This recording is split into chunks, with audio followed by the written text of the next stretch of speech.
Hi everyone, and welcome back for Chapter 18 of Theodore Boone the Activist by John Grisham. I'm going to jump right in. Chapter 18. As was now the custom, Judge slept on the end of Theo's bed, as opposed to sleeping under it.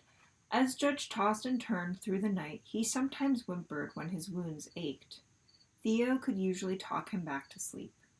Judge was mending rapidly and enjoying the attention.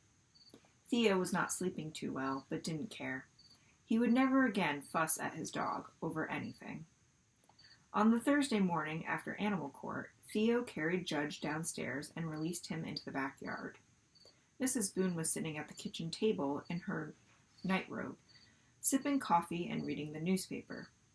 "Front page," she said, and handed Theo the Strattenberg Gazette. At the bottom of the front page, a bold headline read, "Survey crew thrown in jail."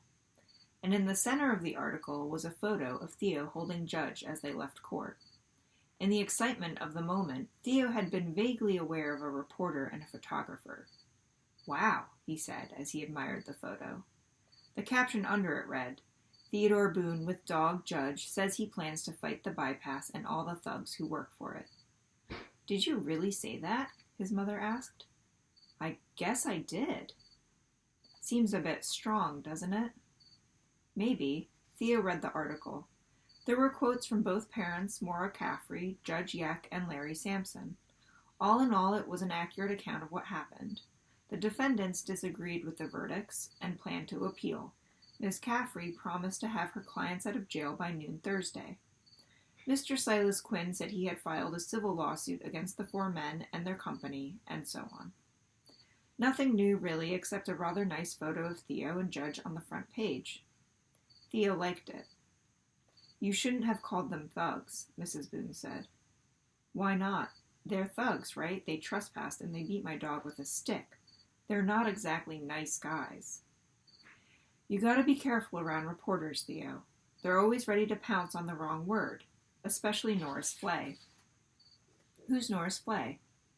"The guy you spoke to. The guy who wrote the article. He's been around a long time and knows how to spin a story. If there's a hot issue in town, Norris Flay will be there." "Well, isn't that his job?" "Yes, it certainly is. But he doesn't always get things right." Theo opened the back door and retrieved his dog. Judge was ready for breakfast. Theo fixed 2 bowls of cereal and placed one on the floor next to his chair. Mrs. Boone sipped her coffee and said, "Your father is not too happy about this. He doesn't want you involved in the bypass fight." "I didn't know I was involved." "Well, it appears you are now. You're on the front page vowing to fight the bypass." "Why does Dad care?" "It's a nasty political fight and no place for a kid." "Mom, are you telling me to butt out?" "What are your plans, Theo?" "I have no plans." Theo took a bite of Cheerios and crunched as loudly as possible. "Do you know a man by the name of Joe Ford?" he asked as he swallowed. "Yes, Mr. Ford has been a client of our firm for many years. Your father has done a lot of legal work for him. Why do you ask?" "There is a rumor that he has a secret deal to purchase 200 acres at the spot where the bypass will intersect with Sweeney Road.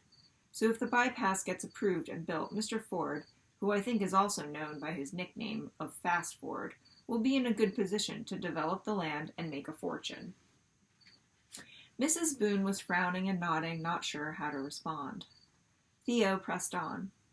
"And there's another rumor, though I think it's more of a fact than a rumor, that Mr. Ford was a big contributor to the governor's last campaign. So it looks to me like Mr. Ford gives money to the governor and the governor pushes the bypass, so Mr. Ford can make even more money and then give some more back to the governor. Does this make sense, Mom?" "This would not surprise me. If it's true, it sounds pretty sleazy. Right, Mom?" "It's not illegal," she said, rather lamely, in Theo's opinion. "But can't you agree that it sounds sleazy?" "Yes, of course." "Then why are we mixed up in it?" "We?" "Yes, why does our law firm represent sleazy clients?" "Our law firm? I didn't realize you were now a partner." "It's got my name on it," Theo said, then flashed his mother a metallic smile. "Theo, we've had this discussion. Everyone has the right to a lawyer, and we as lawyers cannot always pick and choose our clients. Often our clients are wrong, or they have done bad things, and that's why they need us. A lawyer is not supposed to judge his or her client. We are supposed to help them. I'm not going to represent crooks, Theo said, then took another spoonful. His eyebrows pinched almost together. Her eyebrows pinched almost together, and she said sternly, "Do not refer to Mr. Ford as a crook." "I didn't call him a crook," Theo said, chomping. "I just said that when I'm a lawyer, I'm not going to have crooks as clients." Mrs. Boone took a deep breath and decided to let the conversation die. Theo was tired of it too. He and Judge finished eating in silence. During homeroom, Mr. Mount pulled out the morning paper and passed it around. Theo was often amazed at how few of his classmates ever looked at a newspaper, and virtually none of the other 15 boys had seen the story. A few had scanned it online. Judge's beating and near-death experience had been a hot topic all week, and the class wanted the details from Animal Court. The front-page story and photo were inspected closely and discussed at length. Theo tried to downplay it all, but secretly thought it was way cool to be on the front page. Woody, seldom quiet, had his version of the trial, and not surprisingly, it soon grew into something different from Theo's. Woody's parents had filed assault charges against Gino Gordon, the only one of the four still not in jail, and Woody couldn't wait until his day in court. Hardy's parents had filed trespassing charges, both in criminal and civil courts, so the three boys were in for a full year of legal adventures. Theo thought this was wonderful, as did Mr. Mount, and the 10 minutes in homeroom were again consumed with chatter about the case and its issues. Hardy was in a different homeroom. He found Theo during the lunch break, and they had a grand time rehashing their great victory in Animal Court. The entire Quinn family was thrilled with the outcome, and very proud of Theo for his role in it. They were also delighted that the kid on the front page with the bandaged dog had vowed to fight the bypass and the thugs who work for it. "Did you really say that, Theo?" Hardy asked. The truth was, Theo wasn't sure what he'd said. As the crowd left the courtroom and spilled into the narrow hallway, there was a crush of people and a lot of talking. Theo was sort of choked up and excited. He was also stunned to see the three men hauled away in handcuffs, and he was holding Judge and just wanted to get away.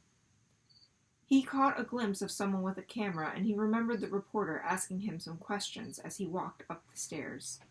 But it was also true that Theo really liked the quote, so he said, "Sure." "That's awesome, Theo." Hardy wanted to stop by the law office after school and talk about the bypass, and Theo promised to be there in his office doing his homework. That's where he was at 4 p.m. when his father tapped on his door and said, "Follow me." Theo knew from experience this was a bad sign. His father rarely made the trek back through the storage files and cluttered rooms to Theo's office, and he never said simply, "Follow me." They walked to the large conference room where his father closed all the doors, then pointed to a chair for Theo to sit in. He sat in one nearby, and by the time they were seated, Theo knew bad news was on the way. Mr. Boone began. "Last week, I believe you met Mr. Joe Ford here in the office. He's been a client of mine for many years. Unfortunately, that has now ended. I received a call from Mr. Ford this morning in which he informed me he was basically firing me as his lawyer. He doesn't like the fact that my son is such a vocal opponent to the bypass. Mr. Ford is a longtime supporter of that project. Like a lot of people, he thinks it's important for our community." Theo wasn't sure how to react. He felt lousy because his father got fired. He felt relieved Mr. Ford was gone. He thought it was an overreaction by Mr. Ford. He wanted to ask his father why he represented shady guys like Fast Ford. He decided to play it safe, and he said, "Sorry, Dad." "Your mother tells me you think Mr. Ford is, shall we say, less than honest." "Thanks, Mom. We can't even have a chat over breakfast without you blabbing it all to Dad." "I barely met him, Dad, so I don't know him. Is he less than honest?" Mr. Boone smiled and glanced away. Then he said, "I've never seen anything dishonest from Joe Ford. I will say that he knows how to play the system. He has a lot of money and powerful friends, and he's accustomed to getting what he wants." He demands loyalty, and that's why he's looking for another lawyer right now. Theo blurted, "He sounds like a crook to me."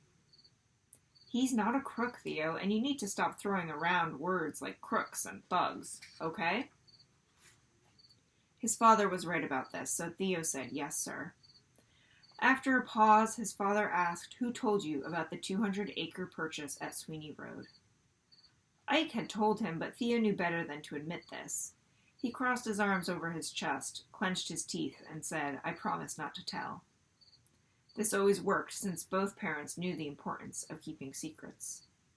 "You haven't been snooping around this office, have you?" Theo managed to act surprised at the very idea. "No, sir, I didn't snoop around the office." This was only partially true, and both he and his father knew it.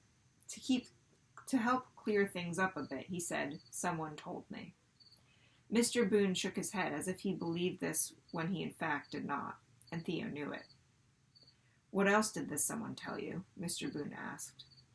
Theo had nothing to gain by saying anything else. "That's it. Nothing else."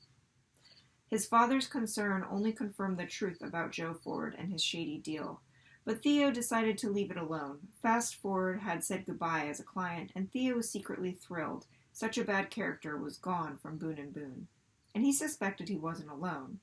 Theo had a hunch his mother was on his side. She had no fondness for real estate developers in town who sought to chew up the land and build more shopping centers and condos. Things had been said before around the office and around the house, sharp little one-liners and zingers that left no doubt Mrs. Boone did not care for some of Mr. Boone's clients. Theo was not supposed to hear these things, but Theo missed little. Theo said, "Look, Dad, I'm sorry, but I didn't ask for any of this. I didn't ask for Judge to get hurt. I didn't ask for the trial yesterday. I didn't ask to get my photo on the front page. It all just sort of happened. And if Mr. Ford is angry, then I'm sorry. Frankly, I think he's overreacted by firing our law firm." "Our law firm?" "Got my name on it." Mr. Boone smiled and seemed to relax. Theo suspected he wasn't really that upset at losing Joe Ford as a client. "Go finish your homework," he said, as he got to his feet. "Sure, Dad." That's it for Chapter 18. Chapter 19 will be up tomorrow. Thanks for joining me.